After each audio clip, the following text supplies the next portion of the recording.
Welcome to Saturday Night of the Movies. I'm your host, Glenn Holland. Saturday night's movie is Mansfield Park at 8 p.m. on WQLN PBS. Patricia Rozema directed from her own adaptation of Jane Austen's 1814 novel. Mansfield Park stars Frances O'Connor, Johnny Lee Miller, Embeth Davids, and Alessandra Nivola, with Harold Pinter, Lindsay Duncan, Sheila Gish, James Purefoy, Victoria Hamilton, Justine Waddell, and Hugh Bonneville.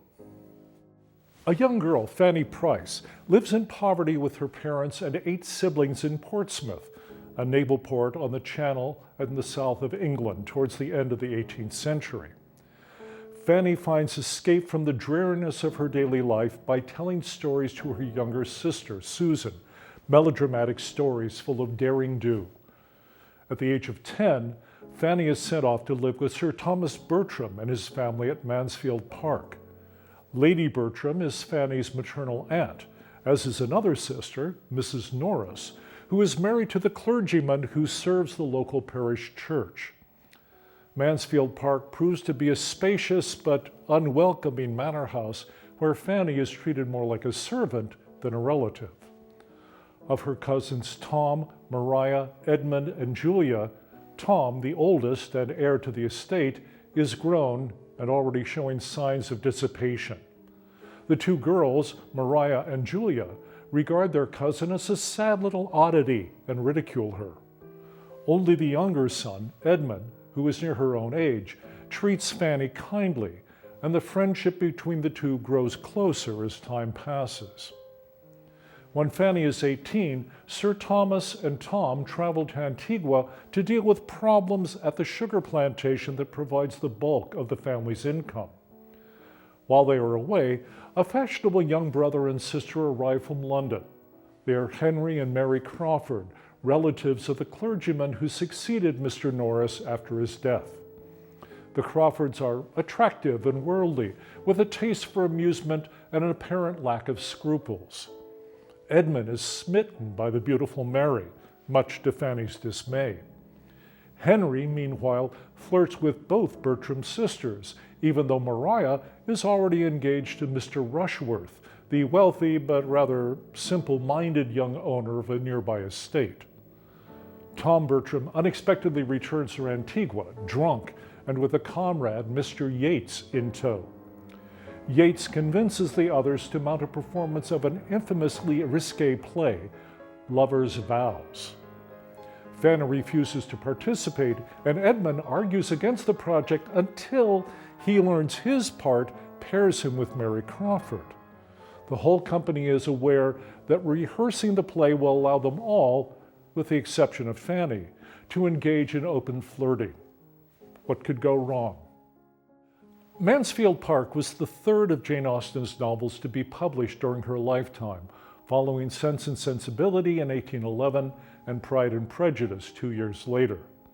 Although the book was popular with the reading public and sold out both its first and second editions in short order, it received no critical attention until 1821.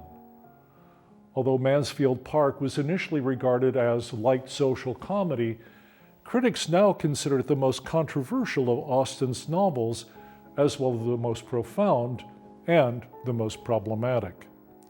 It is certainly the one that interrogates most thoroughly the historical circumstances in which it was written, including such then-current topics as the Napoleonic Wars, evangelicalism, anti-theatricalism, and chattel slavery. But much of the controversy about the novel has to do with its heroine, Fanny Price. She in many ways represents what some might call traditional English values of morality, decorum, and piety, in contrast with the excesses of the then recent French Revolution. As a result, many readers find Fanny to be, as one critic put it, priggish, passive, naive, and hard to like. Whatever the truth of that assessment may be, screenwriter and director Patricia Rozema chose to modify the character of Fanny by incorporating many of the traits and interests of Jane Austen herself. Her screenplay draws not only on Austen's novel, but also her letters and journals, allowing Fanny, in her words and writings, to mimic the voice of her creator. Patricia Rozima's big screen version of Mansfield Park dismayed some stalwart Jane Austen fans and delighted others. She anticipated that mixed reaction, saying that the movie was not a Jane Austen film. It's a Patricia Rozima film. My job as an artist is to provide a fresh view. Whenever you turn a novel into a movie, she argued, you're changing form. I felt fairly free to make changes as long as I felt I could face Austen if I met her. Her major change to Austen's novel was to reinvigorate the character of the story's heroine, Fanny Price. Austen was creating a personality for Fanny Price that was deferential and quiet, fearful of criticism, Rozima has said. The basic rule of contemporary filmmaking and story writing is that you have to have your character active, and she's not. All I did was to bring outside elements that weren't that far outside. They are from Jane Austen's life and from her other writing, and added layers to Fanny Price, so that we in the audience get this privileged view of her inner life. Claudia L. Johnson, writing in the Times Literary Supplement soon after the release of Mansfield Park, found this incorporation of Austen's own character into Fanny's to be of key importance. Adaptations cannot replicate the novel on which they are based, she wrote, and Rozima's movie, more of an intervention than an adaptation, departs radically and frequently. She continued, yet Rozima's unfaithfulness obliges us to think responsibly about what we want a director to be faithful to. Rozima's film is faithful, for it gives us what many of us love about Austen in the first place, what other movies never deliver: Austen's presence as a narrator. Rozima also wished to address more directly topics Austen had only alluded to: sexuality and slavery. The film is set explicitly in 1806, a year before slavery was abolished in Great Britain. Rozima said in an interview she wanted to address who was paying for the party and keep the brutal facts alive throughout the film.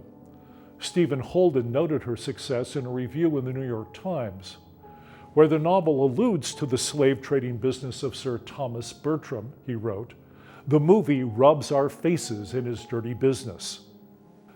As for the film's frankness about sexuality, this was in keeping with Patricia Rozima's previous work, which had made her, as Toronto's Extra magazine put it, the local hero of alternative gay cinema. I had to fight for those scenes, Rozima told Extra. People have seen my films before, and if they come to this movie and I've taken these scenes out, and I couldn't, or really tampered them in a major way, I'd look like a fraud, that I'm not acknowledging where I've been and where I've come from. The innovation of Rozima's Mansfield Park won wide acclaim from critics. Stephen Holden wrote in his review, "In the hands of a less talented filmmaker, this extensive tinkering and modernizing might seem irritating and pretentious. But in peering beneath Austen's genteel surfaces and scraping away the Hollywood gloss that traditionally accrues to screen adaptations of Austen, Ms. Rozima has made a film whose satiric bite is sharper than that of the usual high-toned romantic costume drama." Andrew Johnston wrote in a review for Time Out New York, "Rozima captures the writer's combination of prickly wit and hopeless romanticism as few filmmakers have. You may be able to see Mansfield Park's ending coming from a mile away, but it's so beautifully constructed and dramatically satisfying when it arrives that you probably won't mind at all." Roger Ebert in the Chicago Sun-Times concluded, "This is an uncommonly intelligent film, smart and amusing too, and anyone who thinks it is not faithful to Austen doesn't know the author, but only her plots." Claudia L. Johnson wrote in her introduction to Rozima's screenplay for Mansfield Park, "Perhaps Austen could have predicted how aptly her remark, 'One half of the world cannot understand the pleasures of the other,' would describe her own fans. Some readers have always preferred to think of Austen as a placid writer whose work studiously excludes the passionate, the complicated. But others have loved her for the keenness of her social commentary on a world where morals and manners are often at odds, and for the power of her characters' passions sharpened by intelligence and complicated by good manners. Rosima's Mansfield Park best captures why my half of the world loves Austen. Please join us again next time for another Saturday night at the movies. I'm Glenn Holland. Good night.